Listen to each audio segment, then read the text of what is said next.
It is a pleasure to see so many members here this evening, and it's a real pleasure to be here in person, isn't it? After all the temporary arrangements we needed to make in the height of the pandemic.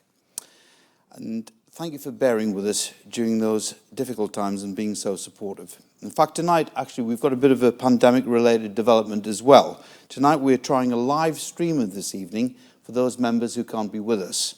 And I'm told that there's something like 32 people online at the moment. So to all of you watching and listening online, welcome. A very warm welcome from all of us here. Of course, many of you are here to listen to our guest this evening, Terry Waite CBE.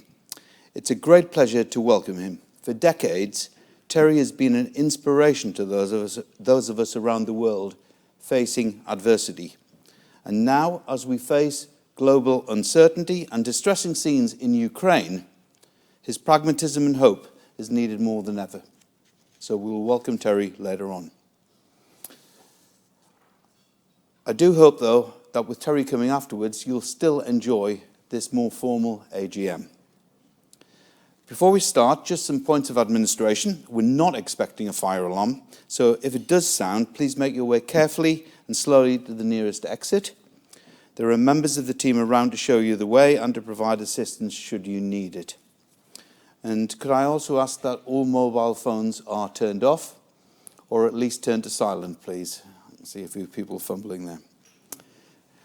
Now, we do have some members of the press present and a photographer as well. Now, if anyone would prefer not to be in any of the photographs, if you could just tell members of the team, and they'll pass that on. So thank you.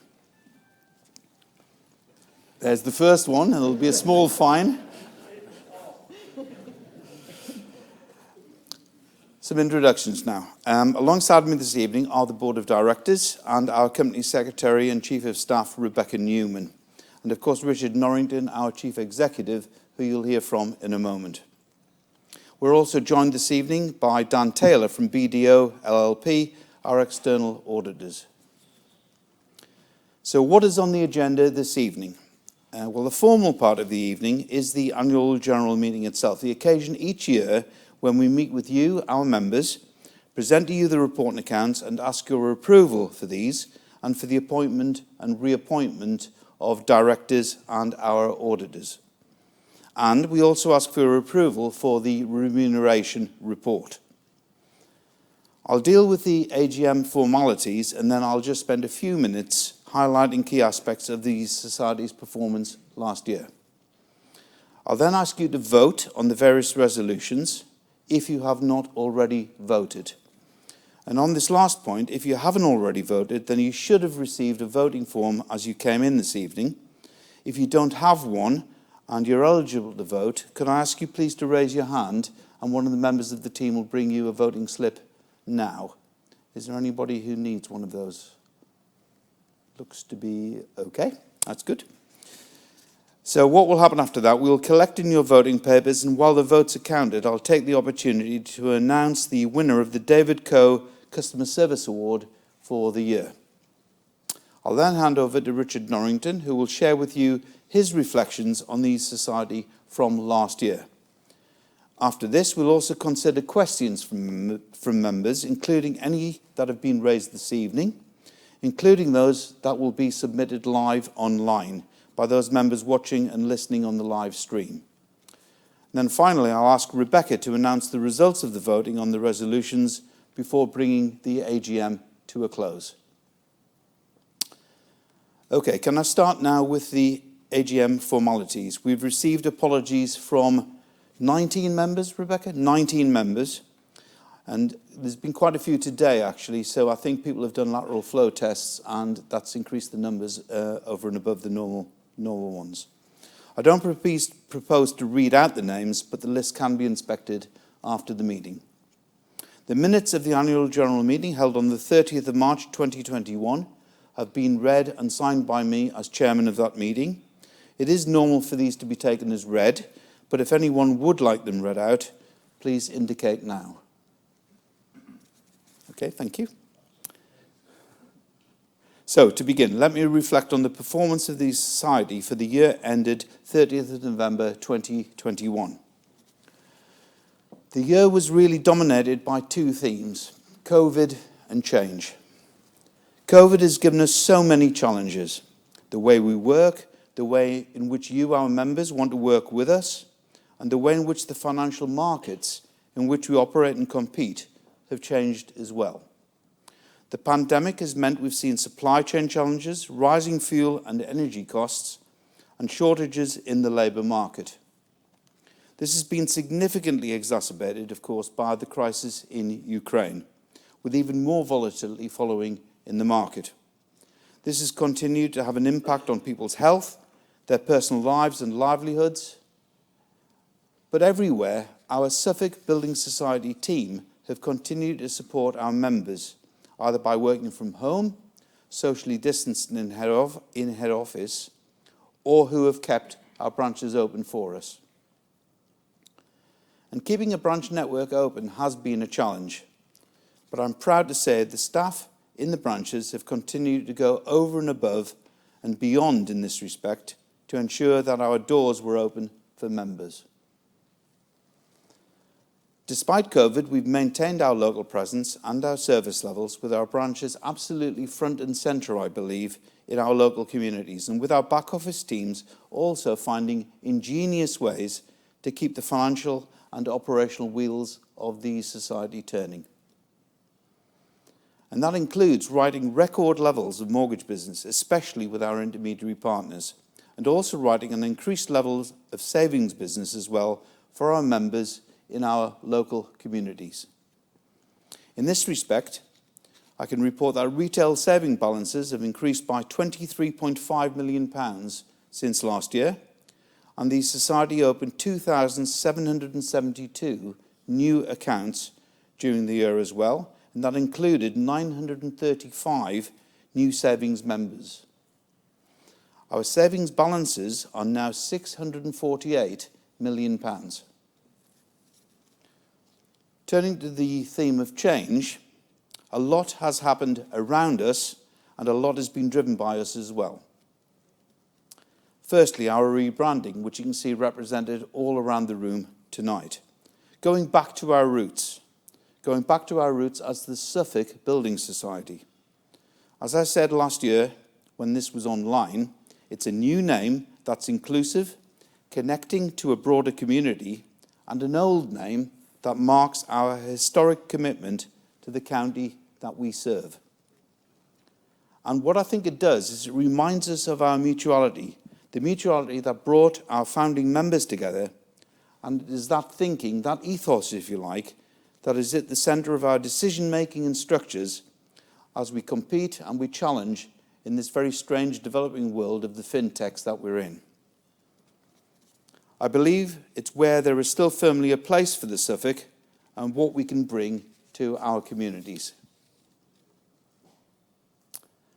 We are clear on our purpose, and as part of our rebrand, we have refreshed our strategy, which remains grounded in that mutuality and is built around our vision, our mission, and our values, all aligned with that 172-year-old purpose of providing safe homes to our communities. Now, as always, we need to carefully balance the need to retain sufficient earnings to ensure the sustainability of the society for our members, for our employees, and our local communities, whilst at the same time acknowledging that it is crucial to invest in and grow the business to ensure that we keep relevance and we're sustainable. That is why it's so pleasing to report that our profit before tax of £2.9 million last year both grows our capital and it allows us to invest in the future. Those investments increased our expenses last year to £10.8 million as we continued to invest significantly in technology infrastructure and enhanced digital capacity, and of course invest in our people as well. Our investments mean we've made progress on solutions to strengthen the business model, and we're working hard on developing more efficient customer choices to give members the added options for choice, flexibility, and the portability that they increasingly demand. These backed up by additional cybersecurity protections and our ambitions in the critical areas of environment and sustainability will place us well for delivering our quite ambitious 2022 plans.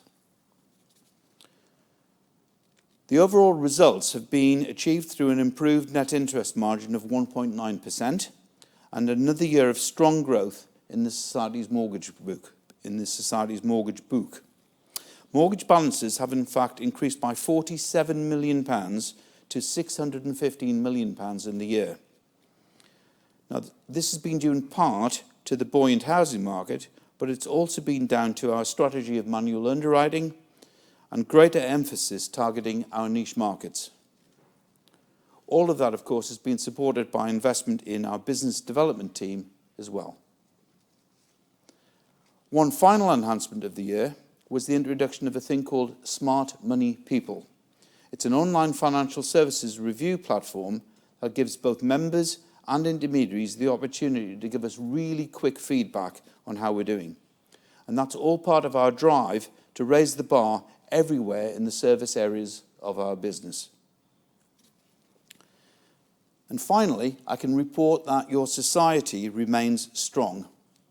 In respect of capital, our Tier 1 ratio remains well above the statutory requirements at 14.1%, and the society's leverage ratio was broadly maintained at 4.9%.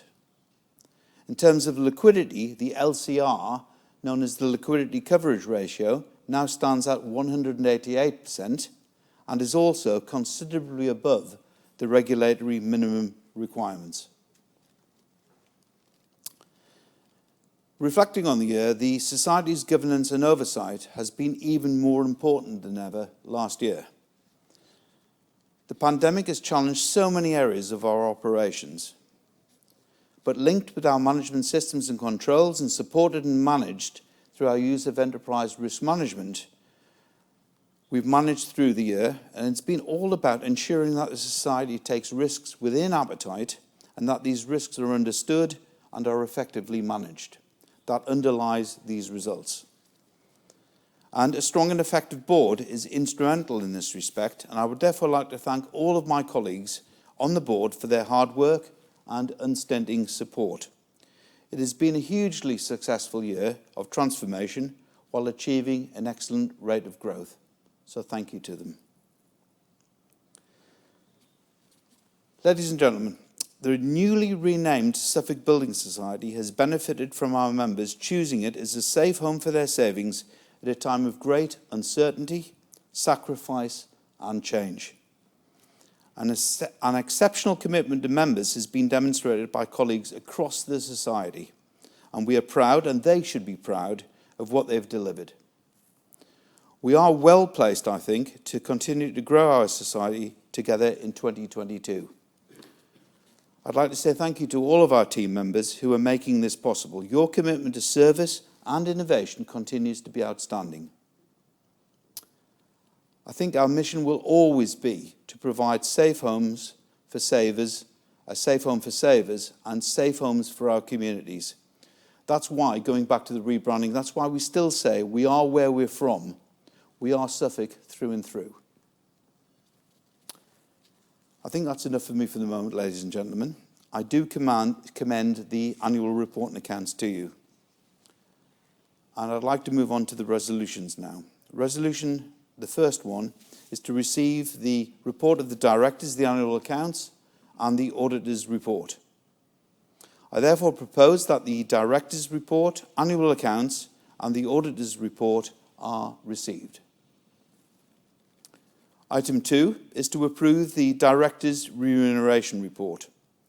This report is included at page 27 of the annual report and was also included in the review of the year, which was sent to members with the notice of this AGM.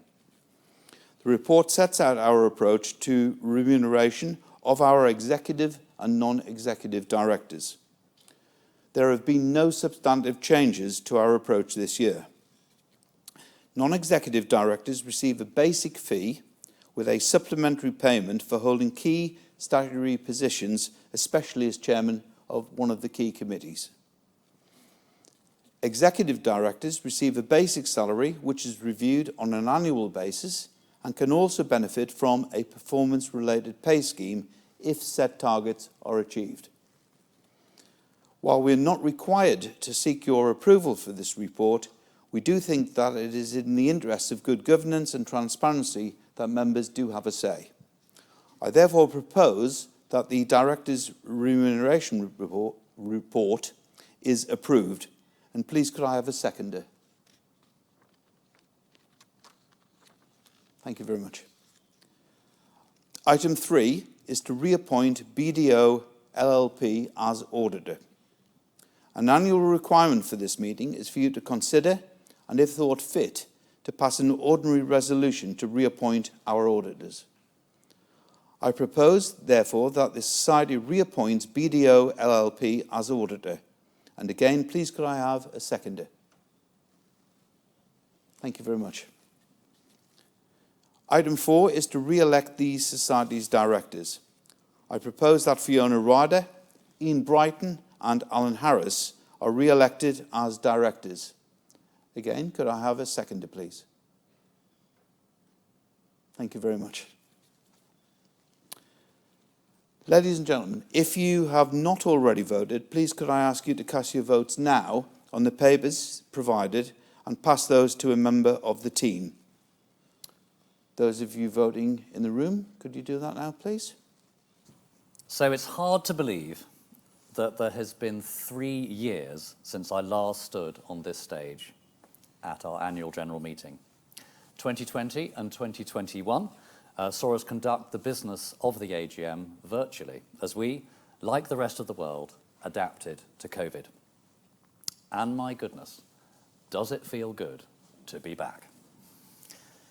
I want to echo our chairman Alan's words and warmly welcome you, our members, as well as our very special guest, Terry Waite CBE, to this, our 172nd AGM.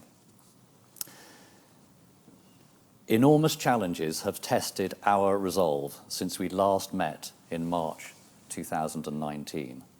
First, we faced economic uncertainty post-Brexit. Then, 2 years ago, we faced a pandemic that brought huge changes to our daily lives.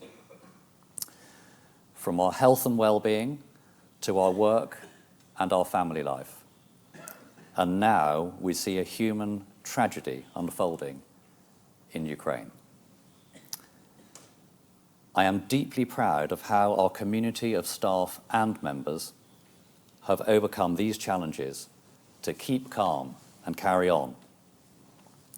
Branch and head office staff alike have and continue to show great dedication in keeping the Society open throughout COVID, particularly during the peak waves of infection. And the generosity of our members donating in branch for the people of Ukraine via the British Red Cross, while facing their own rising bills, is, frankly, extremely humbling. During times of great uncertainty, it can be reassuring to hold on to what is trusted and known. Changing our name to Suffolk Building Society in November last year allowed us to take on a more inclusive name that is more connected to a broader community. Yet it is also an old name that marks our historic commitment to Suffolk. Our name change runs much deeper than the words at the top of our headed paper, on our website, or on our branch signage around the county.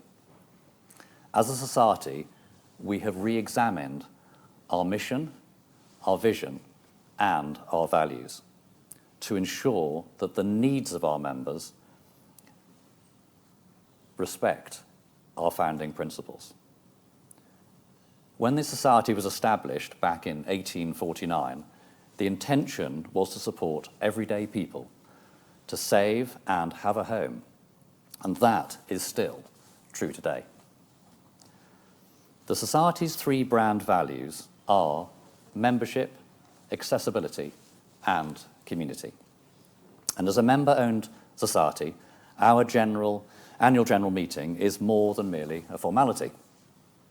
It's a form of temperature gauge on how engaged you, our members, are. Every vote counts, and every question is of huge importance to us, no matter how probing. Naturally, our branch and customer-facing head office staff gain feedback from members every day. But for others in support roles, our AGM is a chance for them to meet new and not so new members alike. It's a chance to read the room and to find out what really matters to our members. There is, in addition to the Smart Money People review platform that Alan mentioned, this is in addition to that. And I'm delighted to announce that the reviews that you, our members, have given on our products and services have in fact put us in the running for 2 huge awards. Described as the Oscars of the banking world, we have received sufficient votes to reach the final in the categories of Best Specialist Mortgage Provider and Best Building Society.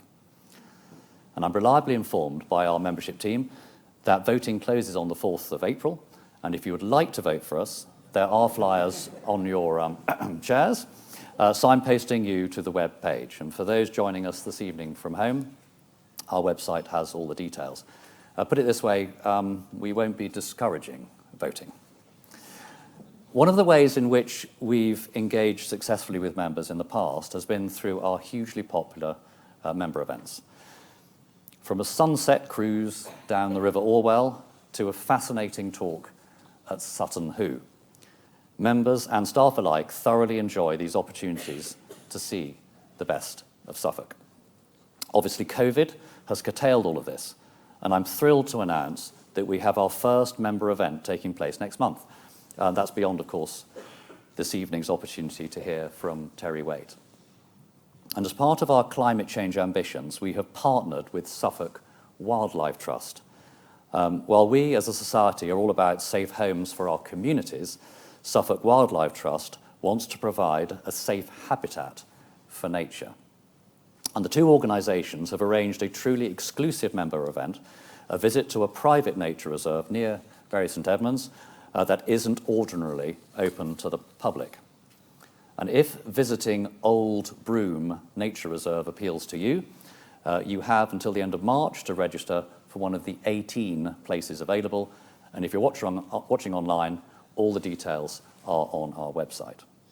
And I've been lucky enough to have an insider tour at Suffolk Wildlife Trust's main site nearby at Lackford Lakes. So I'm very much looking forward to hearing how the event goes. And I'm equally enthusiastic about the 2 new savings products that encourage membership of the county's flagship nature charity. And I'm also delighted to welcome representatives from the Suffolk Wildlife Trust here this evening as our guests. Accessibility is our second core value. Although physical branches in the community are at the heart of our offering, we have made great strides in the last financial year to enhance our digital presence with 2 fantastic new websites, one for our members and one for our mortgage brokers. Some of our members generously gave their time before launch to test drive the new sites, and we very much appreciated your feedback. Thank you. When will you be offering online savings? Is a question I am frequently asked. And the answer is, this is absolutely a priority for us. When eSavings launches, it has to be in harmony with the face-to-face experience we offer you in branch. The bricks and the clicks must function seamlessly. This is therefore a huge undertaking and not one we will rush into at the expense of member experience. And on the subject of digital enhancements, we're in the final stages of completing a transformation project to upgrade our mortgage origination platform to enable it to reflect our niche product proposition. And this platform is the interface between our intermediary business and the Society. Now that our rebrand project is in the rear view mirror, we can focus on going live with this upgraded system, which will significantly improve the experience for staff, members, and mortgage brokers. Live streaming our event this evening for the first time is not only a response to COVID, it's a response to the needs of members who may well have commitments at home or work and be unable to attend in person. And being more accessible is fundamental as we attempt to be inclusive as possible and reach a wider, more diverse audience. And as a mutual, we're driven by doing what's right, not what shareholders might demand. And community is our third value. We have again been active in our local community in this last year. With the Society's drive to be more inclusive, we jumped at the chance to support Felixstowe Whamfest, which showcased women of all ages in music and the arts across diverse genres. And our executive team building day last summer was spent learning bushcraft in the forest with environmental charity Green Light Trust, supporting the Society's climate change commitments and mental well-being. Staff volunteering has always featured in the Society's DNA. And last year we helped 2 environmental cleanups, one in Saxmundham and another on the beach in Southwold. At the core of our community, is the 161 staff of the Society who support our members. And I couldn't be more proud of the fantastic job they've done in extremely challenging circumstances. They've juggled working from home, homeschooling, self-isolation to support all our members and keep branches open. Not only have our teams navigated the pandemic professionally and personally, they've delivered a hugely successful name change project, and it's been an enormous task spanning almost 2 years and involving every corner of the Society, for which I thank all our staff for a great job. Well done. How our staff feel about working for the Society is incredibly important. Just as we value member engagement, we undertake regular staff surveys on an anonymous basis, where we benchmark our staff's engagement against other organisations. As a signatory to the Women in Finance Charter, we are committed to achieving 40% female representation in senior management positions by November 2024. In November 2021, this was 33%. Earlier this month, we celebrated International Women's Day by showcasing the experiences and achievements of some of our female leaders. We continue our commitment to diversity and inclusion to ensure a diverse workforce. And this is not just about doing the right thing. The most successful companies around the world embrace the benefits that result from diversity of thought and diversity of experience. And on the business side, Suffolk Building Society has continued to focus its efforts on its strategic aim of offering carefully crafted lending products that are intended to meet the needs of customers who may otherwise find it difficult to obtain a mortgage from larger organisations. And amongst the type of products that the Society offers are self-build, expat, and later life mortgages. And last year, we reintroduced shared ownership and 90% loan-to-value mortgages, which support our mission of safe homes for our communities. This opens up home ownership for the next generation and helps them get on the housing ladder. And on the savings side, we continue to offer new products to meet members' needs and provide them with a safe home for their savings. And with the pandemic ongoing, the Society continues to make electronic withdrawals easier and is offering more services via email, post, and telephone, all with the aim of increasing accessibility. And by investing in our new look and feel, in our branches, in technology, and in the environment, Given the quality of the team at the Suffolk Building Society, I believe we are setting ourselves on the best possible course to meet our bold ambitions for the future and for those of our members. But it's impossible to talk about the future of the Society without a reference to the climate emergency. The 2021 United Nations Climate Change Conference, or more commonly referred to as COP26, resonated with wider audiences more than ever before. Safeguarding the environment isn't a new priority for us, but as the climate crisis has deepened, so has our commitment to doing our bit. We are taking urgent steps to reduce our carbon emissions from our operations to net zero by 2030, which exceeds the United Nations' own target of 2050 and aligns with Suffolk County Council's 2030 target. And last year, we were awarded a Silver Award from the Carbon Charter team for the measures we're already implementing.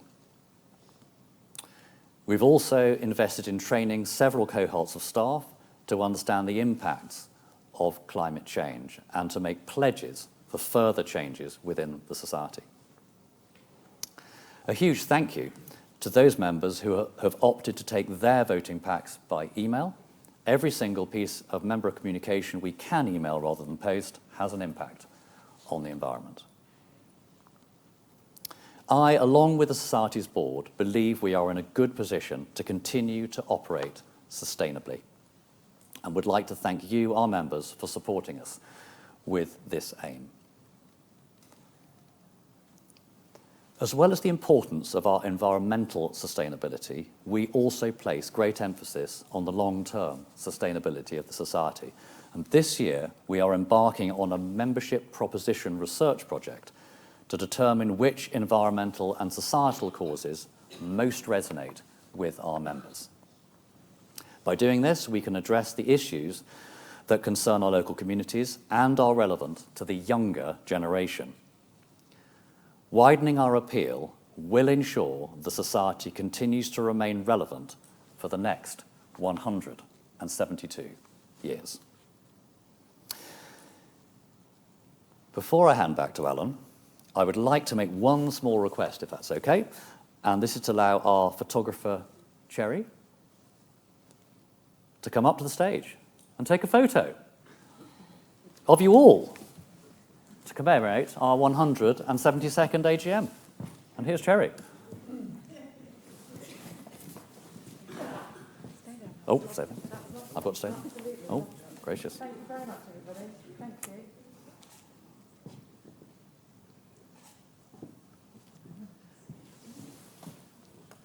Oh, it's all happening. It's very exciting. Is it? Thank you for bearing with me. Jerry, thank you very much. That's it from me. I think it's back to Alan. Thanks, Richard. There we go. Thanks, Richard, and thank you, everyone, for posing there. That was very good. We've got the votes in, so Rebecca will cover those off in a moment, but I'll just take this opportunity to review members' questions for this AGM. We've actually had 18, both in writing and online tonight. There's quite a few of the answers posted at the back of the room, and we'll get them onto the website by next Wednesday at the latest, the answers to all those questions. There are some themes in there, and what I'll do is I'll just try to group them together in the themes in which they've been asked. Themes: online development of services, remuneration, branches in the future, ISAs and lifetime ISAs in particular, a question about that, our lending policies overall, especially later life lending, a couple on processing queries. I'm not going to spend a lot of time on those. Those needed some more detailed answers, which have been given to the individuals.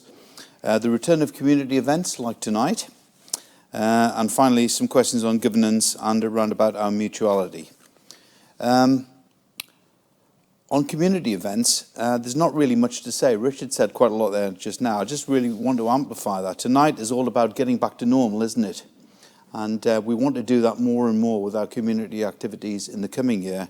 So I think this is just like watch this space, if you like. The Visit the World Broom, in partnership with our friends at the Suffolk Wildlife Trust, is just one of the many things that will be happening. Away from that, what about the recurring themes in members' questions? Well, the first definitely relates to branches, particularly with all these changes and closures going on from our competitors. Whether we'll have any more, where they'll be, and also what they will do in the future. And the answer to that question, or those questions about the branches, is all linked to the subject of delivering an online savings experience and to give a consistent and flexible member experience as well. So the one thing to say here is we remain committed to delivering a face-to-face service experience, and we want our branches in the future, though, to receive all the advantages of all of the new technology which will transform things. So how our members, both current and in the future, would like us to do this is actually the subject at the moment of significant member research. So some of you are probably taking part in that at the moment. We want to form it and shape it all around what members think and what they think they want at the moment and what they know they're going to need in the future. All I can really say is that we will be there, committed to our communities and bang up to date and flexible with our offering. So I think this is definitely in that watch this space category. Another series of questions is around the subject of remuneration and salaries for both staff and directors. So what have we said in the answer to these questions? Well, we've been able to explain that we benchmark salaries from everyone, from the CEO all the way through the executive team, and also throughout the society, in fact, including keeping the annual bonus scheme both practical and in keeping with our values and objectives. And actually, the same applies to the pension schemes that we run for staff as well. We do regularly benchmark our position to make sure we're in the right place to retain and to recruit talent. We don't want to be out of step. We don't want to be out of step at the top, and we certainly don't want to be out of step at the bottom either. And one other question in this area was about 0 hours contracts. Well, the answer to that one is clear. We don't have them actually in this society. So 0 hours contracts. The next series of questions was all about technology, and it's a recurring theme for obvious reasons. It really asks about what we're doing about online access to savings accounts. Now, as Richard's already mentioned, and as we said in last year's AGM, the primary digital enhancement that we've been involved with in recent months and years is in relation to our mortgage origination platform. But digital savings is no less important to us. We know we have to change the status quo, but we believe it's vital to get those bricks and clicks that Richard was talking about working together seamlessly. We are determined to take savings online in a way that means we can still offer that great member experience with our commitment to the branches. We have to do it in a coordinated way, and we want to do it to make sure that we retain the best of the old ways of doing things as well as embracing the future. And so this is our next big project, and we've kicked it off already. Again, with members helping us in the research that's taking place. And the market has also changed for the technology as well. In the times of lockdown, a lot of these technology companies have merged, have changed their offering, and we're researching that at the moment as well before we make the final purchase. The next group of questions was around our lending policy, particularly later life lending. As far as later life is concerned, we have a balancing act to perform here. We've got regulation and rules in place to help protect customers, but we also have our wish to offer the best we can to help members within those rules and regulations. We do in fact offer a wide range of later life mortgages, including lending to applicants into their retirement, lending to the retired, and a specific what's called a RIO, a retirement interest only mortgage. We don't, however, write what the media refer to as lifetime mortgages. That does need a separate regulatory permission. And there was an associated question on the savings side about the availability of lifetime ISAs. They're known as leases. These are not in our portfolio at the moment, but the new systems could give us the chance to manufacture those if we decide to do that. And again, that will be part of our customer research. Our niche lending, Richard's referred to some of it already, it's things like our really important shared ownership book, the Suffolk Hold Scheme, and the members who plan to self-build as well, an increasing number of those. It also includes buy-to-let business, something we're really careful about in terms of our lending criteria, but which also as well we think has its place in providing safe homes for those who can't immediately buy their own. So there's a place for everything in that area. And the final area I would just touch on from the questions is around what I would call governance and mutuality. On the mutuality side of things, we've been able to confirm that our structure is definitely that of a 100% mutual organisation, owned by and run for our members and not paying dividends elsewhere. This is something we're actually reinforcing through all of our Suffolk rebranding activities. And in relation to our governance, the question was about reporting accounts and things like that. But we've been able to talk through how the voting works here today, and also where and why and how we make everything available from our auditors' reports, but also the more detailed reporting accounts as well. All of it is available online on the new website through the governance button. So if you want a good read, go and have a look there sometime. I'll just conclude this evening's formalities. I'll first of all ask Rebecca to give you the results of the voting for tonight. Rebecca. The annual accounts and the auditors' reports. Votes in favour, 2,087 and 26 votes against. Resolution number 2, to approve the Directors' Remuneration Report, 1,931 votes for and 161 votes against. Resolution number 3, to appoint BDO LLP as auditors, 2,042 votes for and 49 votes against. To re-elect Alan Harris as director, 2,029 votes in favour and 78 votes against. To re-elect Ian Brighton as director, 2,041 votes for and 66 votes against. And finally, to re-elect Fiona Ryder as director, 2,022 votes for and 79 votes against. Thank you. Okay, thank you very much, Rebecca. I declare BDO LLP duly reappointed as the Society's auditor. And I declare that Ian Anthony Brighton, Fiona Winifred Mary Ryder and Alan Harris are duly elected as directors. All of these results will be available by next Wednesday on the website. So, ladies and gentlemen, thank you for your attendance and thank you for your patience as well. I will now formally close this annual general meeting. There will now be a 2-minute pause while the stage is reset for our special guest, who has joined us in the front. Once we have everything in position for part 2 of this evening's proceedings, you'll be in the capable hands of our Senior Independent Director, Fiona Ryder, who will introduce our special guest. Thank you very much. Our special guest knows a great deal about resolve and resilience. He is an author, charity campaigner, and humanitarian. The president of homelessness charity Emmaus, the co-founder and president of Hostage International, a commander of the British Empire, and the man who famously endured 1,763 days in captivity as a hostage, far from home. This police officer's son and former head boy, born in Cheshire, now residing in Suffolk, has led a remarkable life, with a long and distinguished career in the service of others.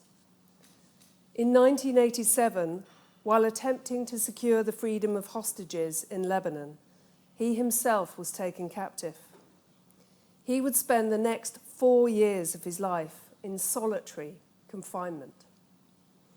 He has endured an ordeal so alien to our daily lives that it is hard to conceive how we might cope if we had to endure the same for 5 hours, let alone for nearly 5 years.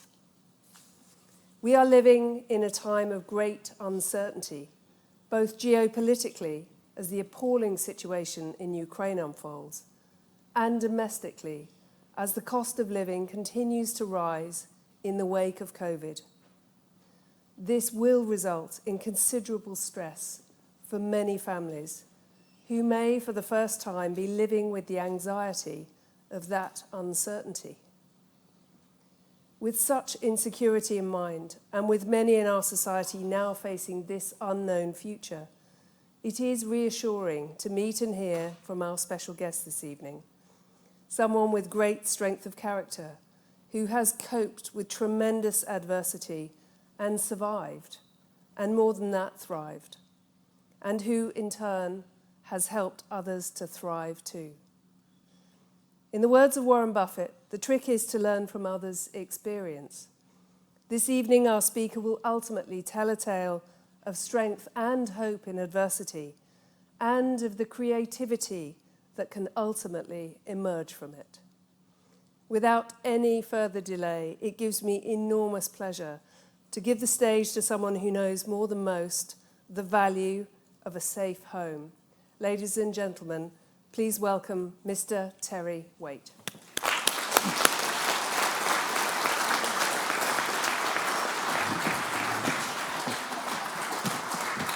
Thank you very much.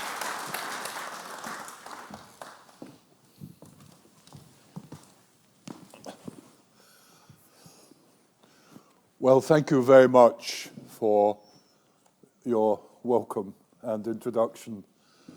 And thank you all for inviting me to share with you this evening. It's been quite a week for me with all the media requests concerning the release of Nazarene Radcliffe. And when it comes to questions, if you wish to ask anything about that and there's anything I can say, please do ask, and I'll do my best to answer. Tonight, as time is limited, and there is a great wealth of material to share and to discuss, I'm going to concentrate on one particular area, and that is my own experience of being incarcerated for almost 5 years, and how in that period of time one was able to survive and come out relatively unscathed. The reason I'm happy to speak about that is because I believe it's from extreme situations, such as I will be talking about, that one can take understandings that are applicable to so-called normal life. So let's begin. My own experience of hostage negotiation goes back many, many years, when I was quite a young man and lived with my wife and young family in East Africa, in Uganda. We were there at the time of the Ugandan coup, and many people here will remember the notorious General Amin and the brutality that was experienced by the people of Uganda at the time when he took power over President Obote. Just to give you a very quick example of the terrible things that happened. Between Kampala, which is the capital of Uganda, and a town called Jinja, 60 or so miles away, passes the River Nile. And at the River Nile, there is a dam, the Owen Falls Dam. And it is hard to believe that that dam became blocked with the bodies of people who'd been murdered and thrown into it. Hard to believe that. And yet, in the last couple of weeks, when we see the devastation caused by warfare and brutality in Ukraine, sometimes we say, do we not, what is it about the human species that creates such havoc distress and misery. It's appalling. And hostage takers can be very ruthless people. I negotiated directly with Amin for my colleagues who'd been captured and incarcerated and was successful, insofar as I did not pay ransom and I did not enter into false exchange, any exchange which would compromise my own integrity. It was a long and patient process. If you want to ask questions about it afterwards, please do. Later on, I negotiated with Revolutionary Guards in Iran, the very country now that Nazrin has just been released from. She spent 5 years in the Evin prison. And I remember over 30 years ago going into that prison in the center of Tehran and being able to speak with Jean Waddell, a British citizen who'd been captured and taken hostage, charged with espionage and thrown into that prison. Again, it was possible to bring her home along with others who'd been captured at the same time. Later on, another notorious individual with whom one negotiated, Colonel Gaddafi in Libya. I went out to Libya and met with Gaddafi in his tent. And there's rather an amusing picture of myself meeting Gaddafi, and it looks as though I'm paying obeisance to him because I'm bowing. But the reason for that is his tent was so low and I was so tall that I couldn't stand up straight. Clever photography. It was possible. People always said, you will never be able to talk with these people. You'll never be able to talk with Gaddafi. He's completely mad. It was possible to talk with him, and it was possible to bring about an effective release of innocent people who've been incarcerated, taken hostage in that country. And then later on, of course, came Beirut. The story of how one came to be captured is a long one, and I have to abbreviate tonight. You may remember the name of John McCarthy, Brian Keenan, Terry Anderson. John was a young reporter on his first overseas assignment, working as a journalist. Brian was a teacher of English who was teaching at the university in Lebanon. Terry Anderson was AP journalist who was the bureau chief of the AP bureau in Beirut. They all disappeared, and their families had no idea what had happened to them.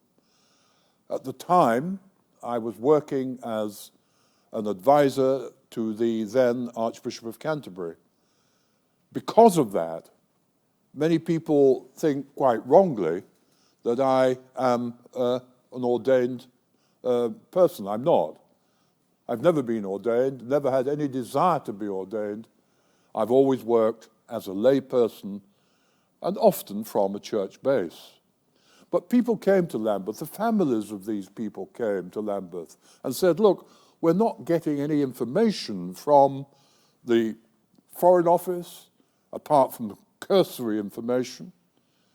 We don't know what has happened and where our people are, apart from knowing, of course, that they were somewhere in Lebanon. Can you help?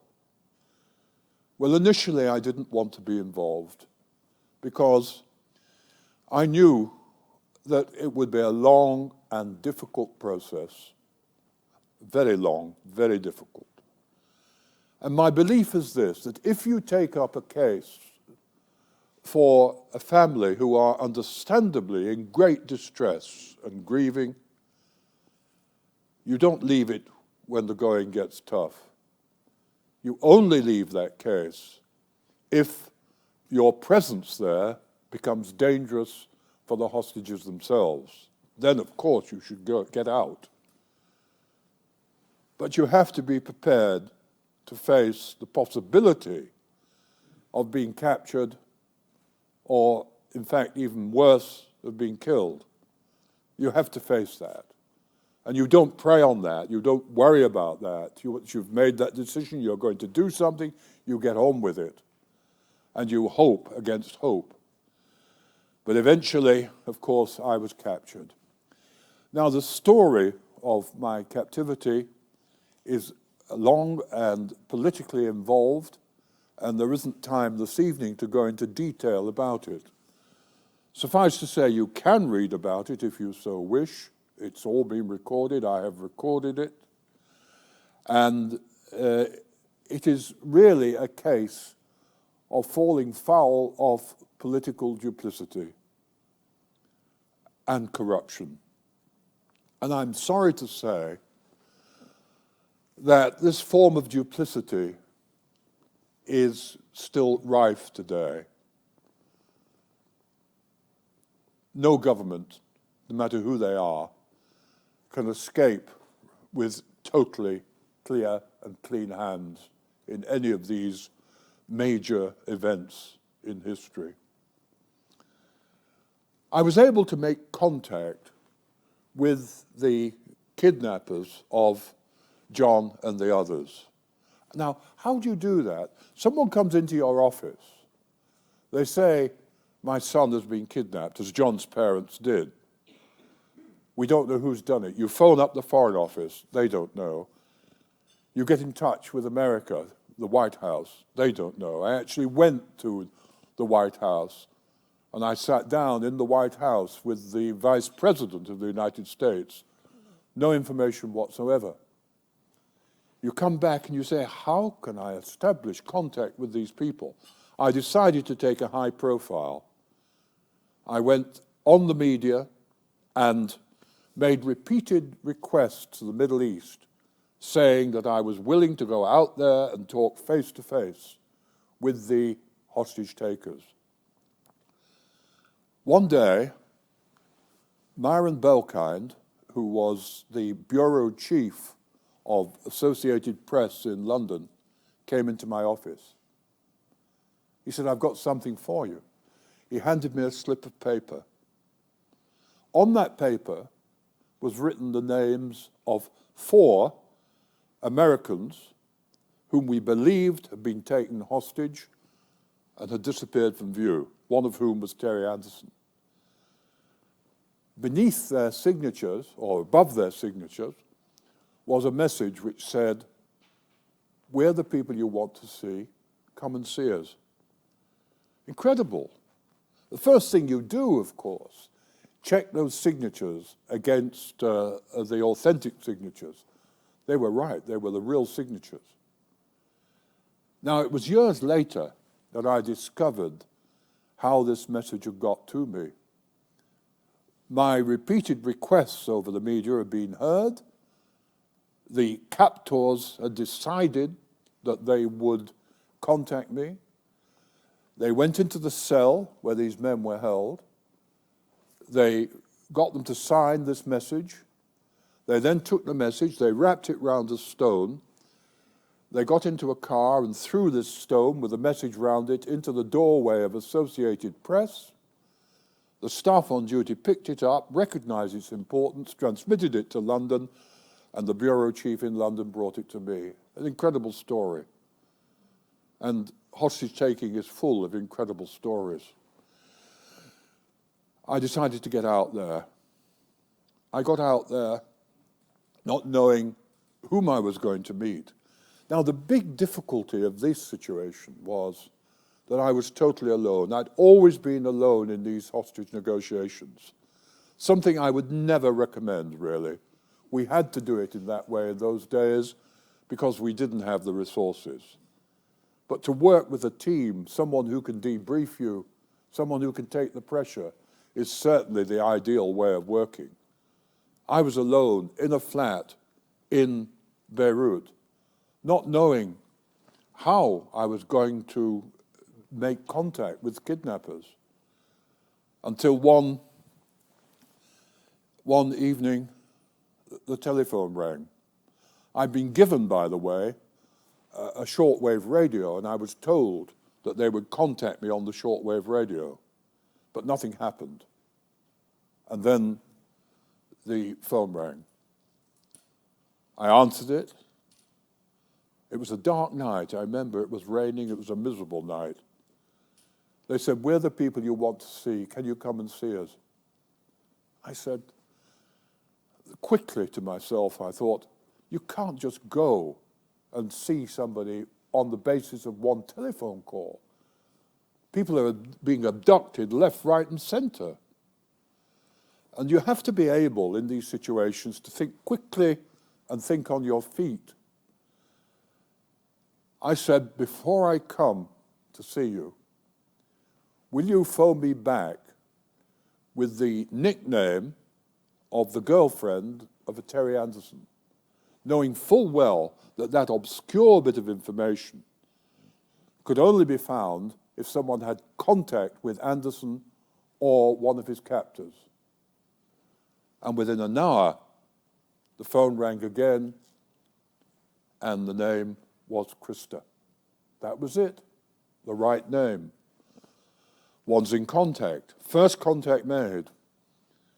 Then the meeting took place a couple of nights later in a doctor's consulting room, a Shia doctor, whom to this day I believe was acting as a genuine intermediary. He said, "I'm sorry, you'll have to be blindfolded for the meeting." I was blindfolded. I went into the next room and sat behind his desk. Then beneath the blindfold, I could see several sets of feet come into the room. First thing I asked for, will you take me to see the people, to get proof of life? They talked amongst themselves, said, "Sorry, can't do it."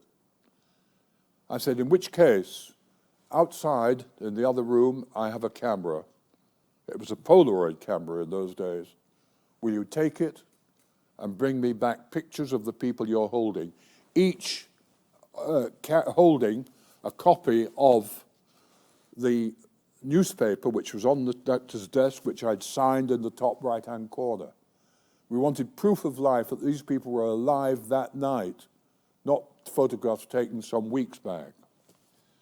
They agreed, and within an hour, they came back with the picture of 4 hostages holding that newspaper with my signature visible at the top. Right, we've made contact. Next thing, what are your demands? The demands were better conditions and eventual release for their blood relatives who were being held on a variety of charges in Kuwait. I said, I can't intervene in matters of law, in the legal process, but I can try and see that their conditions are good, or at least acceptable. They agreed to that. I came home. 2 hostages were released, Ben Weir and Martin Jenko, both Americans. But nothing else happened. I could not get near Kuwait, could not get near these other hostages. Then a hostage was released by the name of David Jacobson, another hostage with whom I've been working to try and release. When they were released, when Weir and Jenko were released, they went to Wiesbaden in Germany. And there they had a debriefing, just like Nasrin has had here in England. Medical debriefing, political debriefing, meet the family, begin to get back into life. I went there also at the time. I kept well away from the political side of it, from the CIA and from the FBI, who were all there, and met with the families and the hostages separately. Jacobson was convinced I'd got his release, and I couldn't understand it. Then the bombshell broke One day I was about to come home. Someone came in the room and said, "Have you heard the news?" I said, "What news?" He said, "There's a story that hostages have been released, or Jacobson has been released, as a result of arms dealing." And I can tell you, my heart sank. I would have absolutely nothing to do with arms dealing. This became known, and it will go down in history, as Iran-Contra. Iran-Contra, in very quick terms, was this. Iran was fighting the Iran-Iraq war. Iran needed to win that war. Iran was approached by America through the person of a man called Colonel Oliver North, who said to the Iranians, "If you will pressure your clients in Lebanon, Hezbollah, to release American hostages, we will supply you with weapons." That happened. One hostage, Jacobson, was released, who was convinced I'd got his release and I'd done nothing because I knew absolutely nothing about Iran-Contra. I knew North, of course. I knew all the people involved in that. But I knew nothing about this dealing. And to make matters worse now, my name was being associated with arms dealing. And not only me, but the church. And I said, "We cannot allow that," to Robert Rumsey, Archbishop of Canterbury. I said, this will stick with us for the rest of, for ages, for generations. We'll be accused of duplicity, saying one thing, saying we're having nothing to do with arms, and on the other hand, doing things behind people's back. I said, "I have to go back." He said, "No, can't allow it." I said, "Look," I said, "I'm sorry, but if you don't allow it, I'm resigning and going back independently." And at that point, he said, "Okay." I feel sorry for him because I would have said what he said to me if it had been my staff member. I'd have said exactly the same, "Don't go." It had to be my decision. I got back, waited. This is the hardest part of the waiting. And then that phone rang again. "Are you coming to see us?" "Yeah." "Come tomorrow night to the same place." "Right." Next night I went. They said, when I got there, "It's a bad business. One of the hostages is dying. You can see him. We've not allowed it before, but we will now." I said what anybody in this room would say.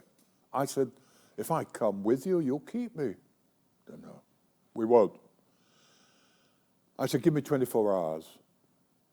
It's okay. Come back tomorrow night if you're coming. If not, that's it." I went away. 3 sets of advice. Don't go. You should be all right. You will be all right. My own view, well, I didn't know. I thought it was very dubious. And yet I thought, I can't turn back. Next night I went to the doctor's consulting room. As soon as I got there, I just felt, my intuition said something's not good here. The phone rang and he answered it. And he said, "I'm sorry, I've got to leave you. There's an emergency at the hospital." I said, "Can't you stay a minute?" He said, No, let's go." He said, "Close the door when you leave." And he left. I remember to this day taking off my shoes, walking up and down his consulting room. Should I stay? Should I go? I thought, no, go. After about 10 minutes, I heard the elevator come up. We were on the 2nd floor. My contact came into the room.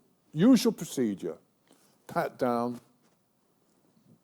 blindfolded, later on blindfolded, pat down first, taken into a car, driven across Beirut. Out of the car, blindfolded at this stage, into another car with armed men in the back, armed men in the front. taken to a secret location, somewhere in Beirut, I have no idea where. Complete change of clothing, scars on the body, probed to see if there's any hidden device there. And then you wait, blindfolded, with strange clothes, in a dark room, no light, 1, 2, 3, 4 days. The idea, of course, to shake off a tail. After 4 days, or 5 days, I think, whatever it was, they came, and we drove across Beirut. They said, we're going to see them now. We came to, I believe, an underground car park beneath a block of apartments. I was told to jump out of the van. Looking beneath the blindfold, there was a trapdoor in the floor. Told to jump down. I was pushed across the room. A door closed behind me, and when I took the blindfold off, I was in a tiled cell. And I knew then the game was up. I was no longer a negotiator, I was a hostage. And my blood ran cold because I knew that these cells were tiled because they're easier to clean after people have been knocked around. And I really wondered what I was in store for. It was an eerie place. There were 3 or 4 other cells built underground. There was a very simple toilet facilities and shower. Absolute silence. One was not allowed to speak at all. Not allowed. Absolute silence. In this situation, I had to really build up my inner strength. For the first week, I didn't eat. It was a way of showing I still had my independence of mind.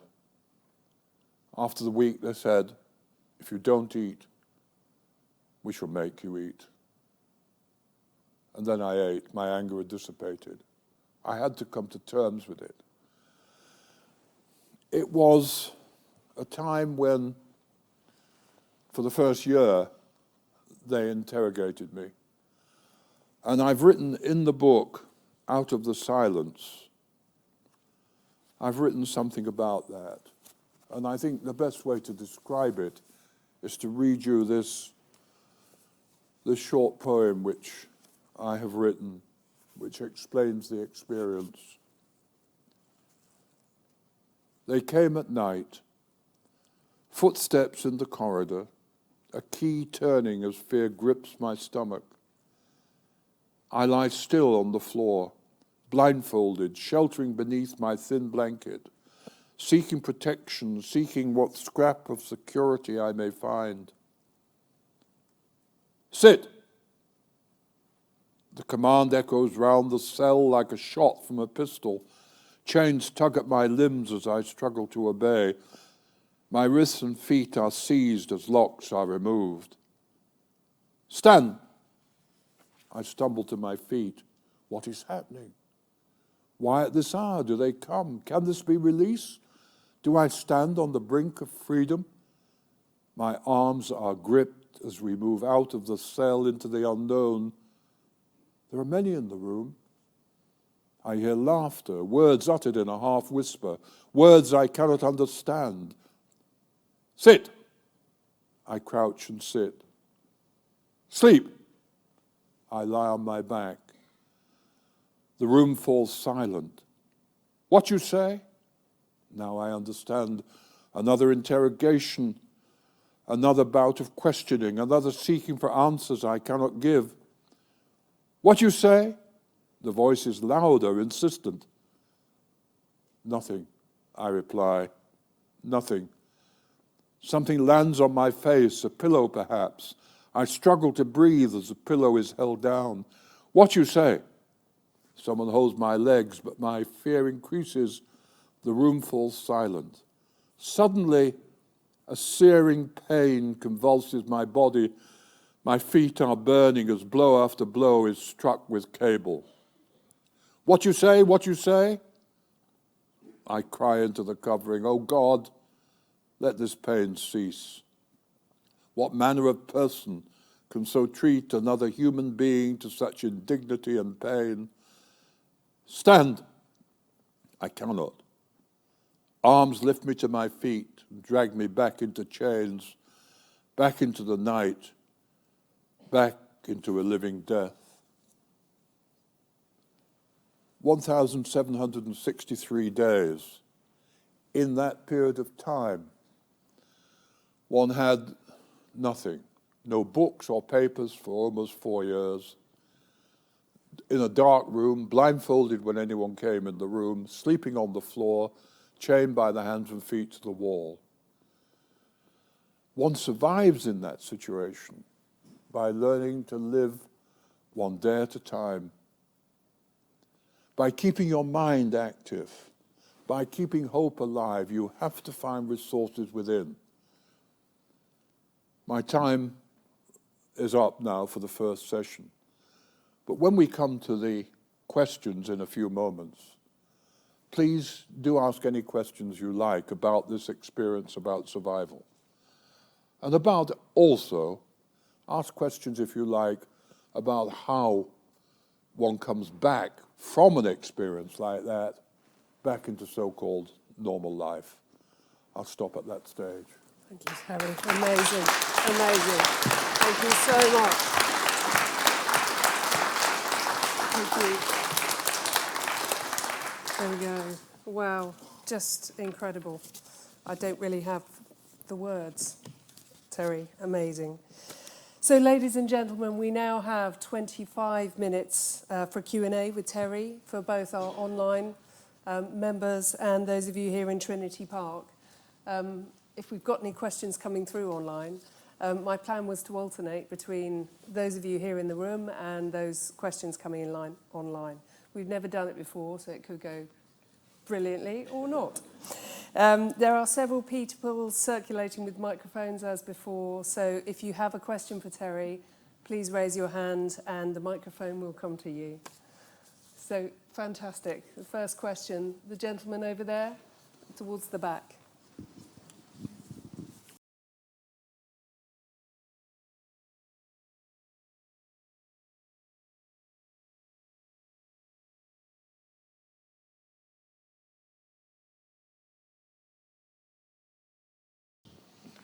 I think that's a very good question, and I am not sure of the answer to it. In many instances, the campaigning by family and friends from the outside has absolutely no effect on the kidnappers whatsoever. They are determined to achieve whatever goals they have, and they are not swayed by emotional appeals. That's in the majority of cases. Just how much the campaigning helped John and Nazrin, I cannot answer. I don't know. I'm not sure. What invariably it does happen is that the campaigning is of often tremendous benefit to those who are doing the campaigning, because hostage families and friends often feel so helpless. They say, what can we do? We must do something. And it's not uncommon. I mean, I've dealt, since I founded Hostage International years ago, with many, many, many cases. And almost in each case, the family member says, I must get out there, must see what I can do. Strongly advise against it, of course. And so it is of benefit to those who are doing it. Just how much it sways, I really can't answer in these cases. I'm not sure. That's an honest answer to you. Thank you, Terry. The lady at the back there.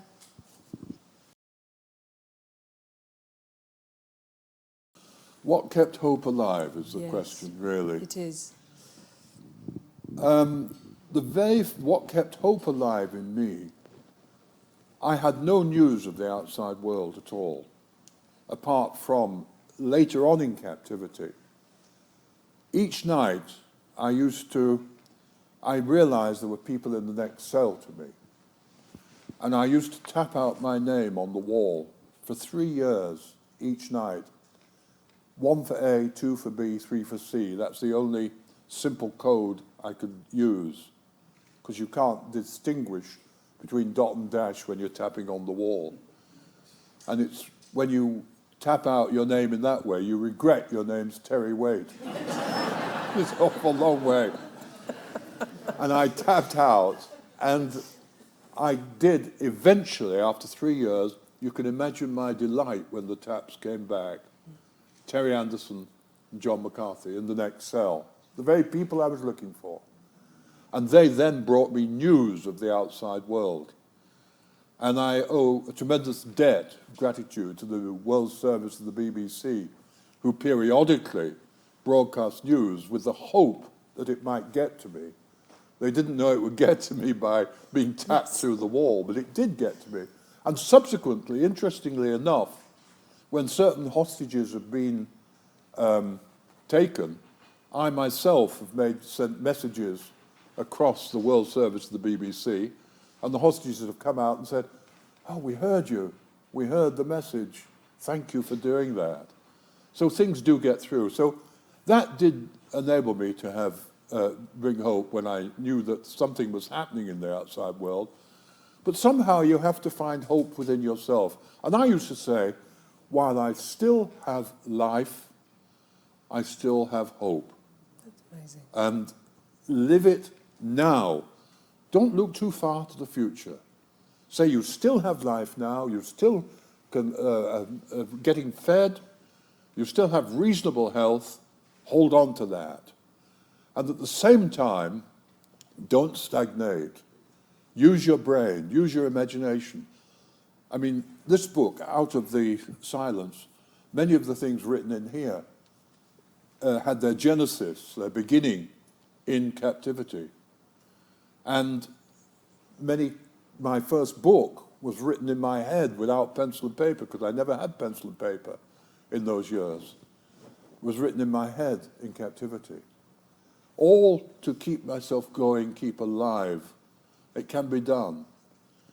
I think it's the best answer I can give. Fantastic. Thank you.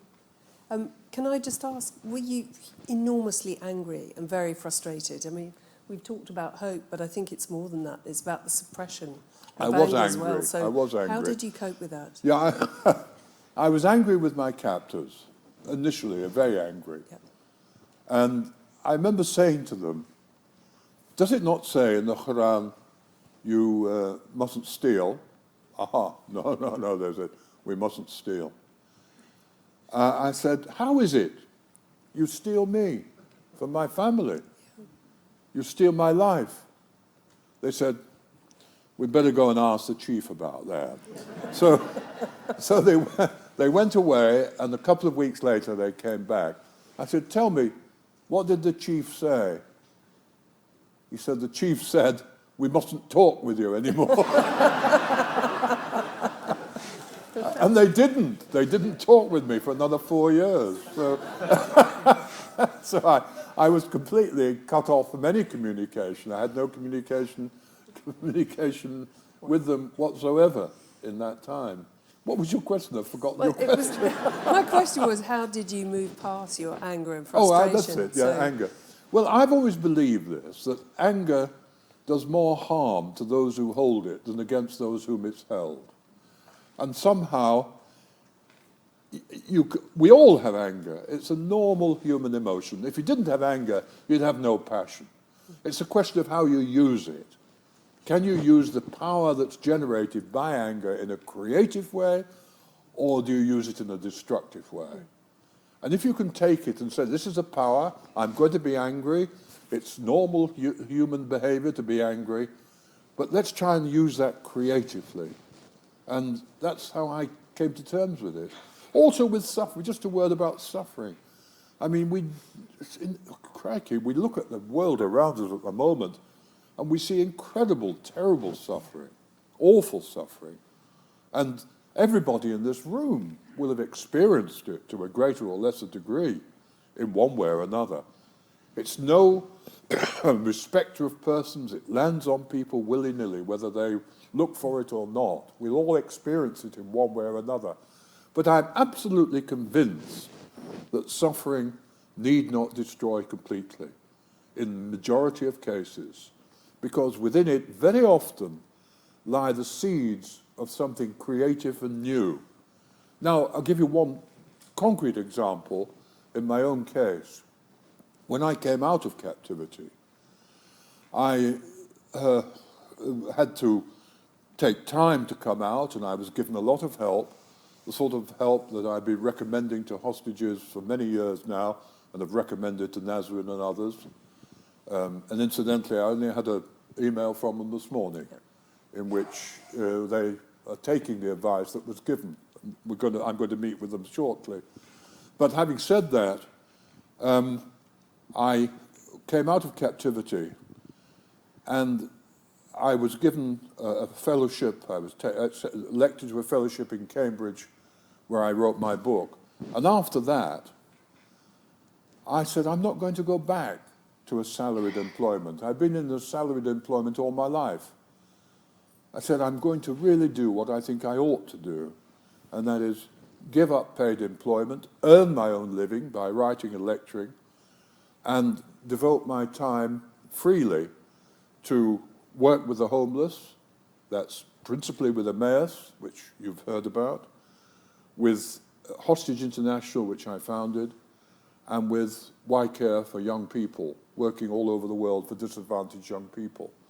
And we've had some very good developments. With Emmaus, for example, we started off with one community in Cambridge.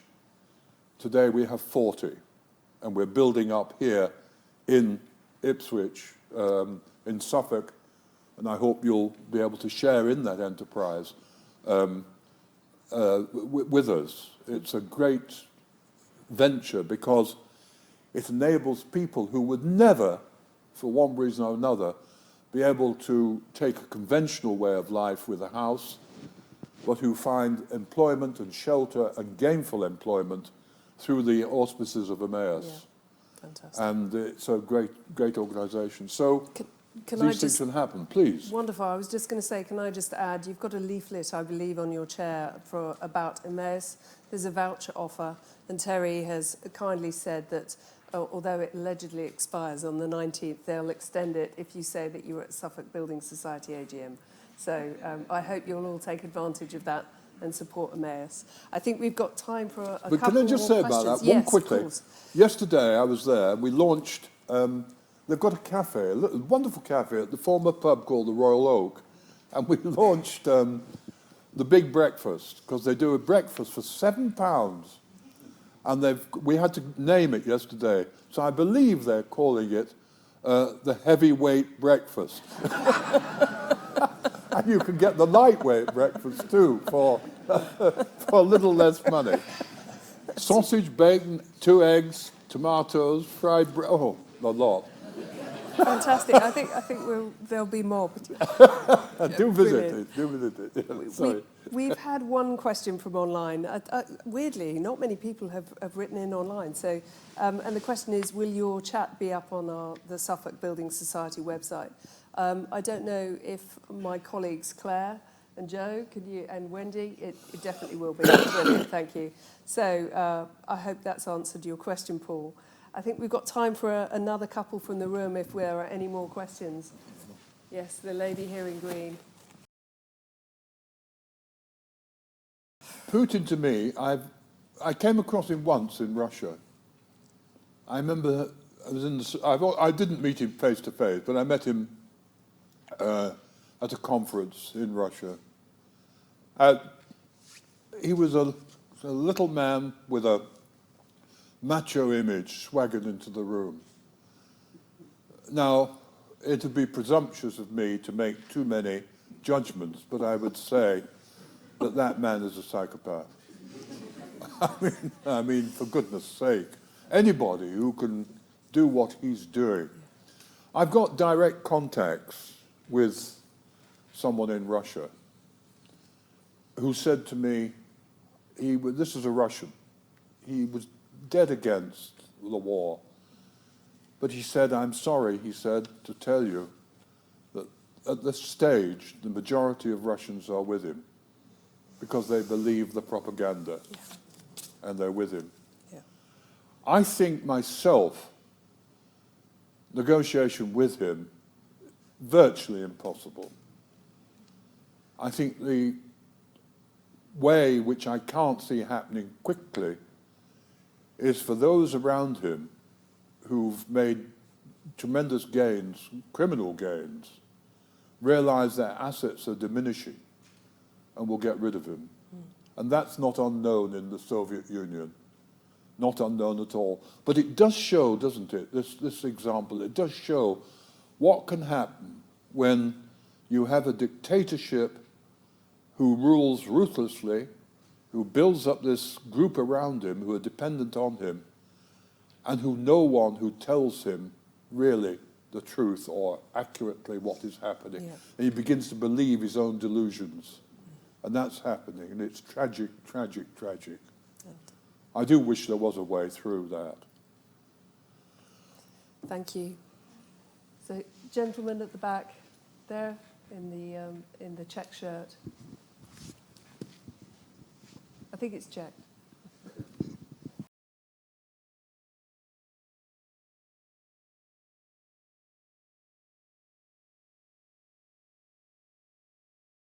The gentleman's asking, do you still keep in touch? Are you still Oh yeah, good very friends much with, so. Yeah, with your fellow John hostages? and Brown, we're in touch, and Terry in America. Tom Sutherland has died. Subsequently, he's the one hostage who's died. But we do keep in touch. But we don't sort of have a club where we talk about the old days, you know. You remember when we were languishing in train? We don't. There's a nice story I must tell you about John. Towards the end of my captivity, isolation rather, and I was isolated for virtually 5 years. For the last couple of months, I was moved because I was very ill. In fact, I almost died of a bronchial infection. However, I was moved, and they moved me in. The way they moved you was unlock your chains, wrap you from head to toe in masking tape, you know, sticky tape, and then throw you into the boot of a car. And that was the way I was moved many times. I was moved in a refrigerator on one occasion, a big American refrigerator. And that was very dangerous because if I hadn't been able to press the seal and get air in, I'd have died, you know, suffocation. Never go in the refrigerator, I warn you. But anyway, they threw me into the boot, they wrapped me in masking tape, threw me into the boot of a car, and I realized there was another body in there. Oh. And I managed to get the tape off my hands and move it off my mouth. And I said, not much room in here. And the voice came back and said, until you came in, there was plenty of room. And that was John McCarthy. That was my first meeting with John. And thereafter, we spent the last several weeks together. He was chained where you're sitting, and I was chained here, and Terry Anderson was chained there. There's just one nice story about that, too, a positive story. I was terribly ill. I couldn't lie down because my lungs were filling with fluid, and it was a nightmare, and I was gasping for breath. And in the night, we were there chained up, no medication, obviously. And I was breathing hard, so hard. And Terry just leaned across, and he didn't say anything. He just put his hand on mine. And, you know, the presence of someone there who cared was just remarkable. Because I'd often used to think, when I visit people in hospital and they're seriously ill, I used to say something to myself, what should I say? What should I... And I realized it isn't important what you say. What is important is that you're there and that you care and you can have that little bit of limited physical contact. It meant a great deal to me, and we supported each other in those years. Amazing. Thank you, Terry. Forgive me, ladies and gentlemen, our 50 minutes is up. Can I just tell you about the books? Of course you can, but I'm just about to. I'm also just You're going about to tell to you about the books. Oh, right. But you can add something if I don't get it all in. How's that? So, yes, Terry will be signing copies of his books this evening, which are available for sale at the back of the room. And if you're watching online, please get in touch with us and we will sort out signed copies. So please support Terry and you can have a quick chat with him, I'm sure, tonight. Yeah, Very quick. Just to tell you quickly, Out of the Silence, from which I read, is not just poetry. I've never liked poetry, by the way. And I've always got fed up with poetry, and then I write a book of it. But it's different, and it's got narrative in it too. It explains why this was written, and it explains the context of that story about, torture and misery. So it's there. So there's that book. Travels with a Primate is the primate. It's often miscatalogued as being natural history, but the primate is in fact the Archbishop of Canterbury, the primate of all England. And that is a humorous book about travels with him around the world when I used to travel with him. And the other one, Solitude, is a very interesting book because Solitude talks about solitary places and solitary people. And interestingly enough, in that book, you'll find the story of my visit to Moscow to meet with the notorious double agent, George Blake, who was escaped from prison, went to Moscow, and lived there the rest of his life. He's just died recently, and I went to see him. You'll find that story, amongst others, in there. And then the other book, what is it? Well, you've taken on trust, but I'm not sure. No, Taken on trust is not here the tonight, autobiography is it? isn't here. Yeah. We haven't got it. We've sold that one out. Oh, and the children's book. Oh, yes. Yes. In captivity, not captivity, it was a form of captivity, in lockdown, which was captivity for all of us, I wrote a children's book called The Tales of Tommy Twitchnose, about a mouse who lives in it's actually set in a Suffolk village in a converted barn, and it tells the story of small animals. And if you've got children or grandchildren of 6 or 7 or 8, nice little book for them. So that's it.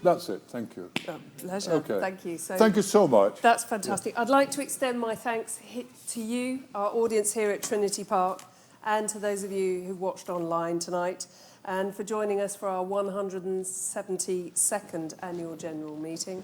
And finally, ladies and gentlemen, will you please join me in thanking Terry Waite for a most enjoyable and informative evening. Thank you, Terry. Thank you so much.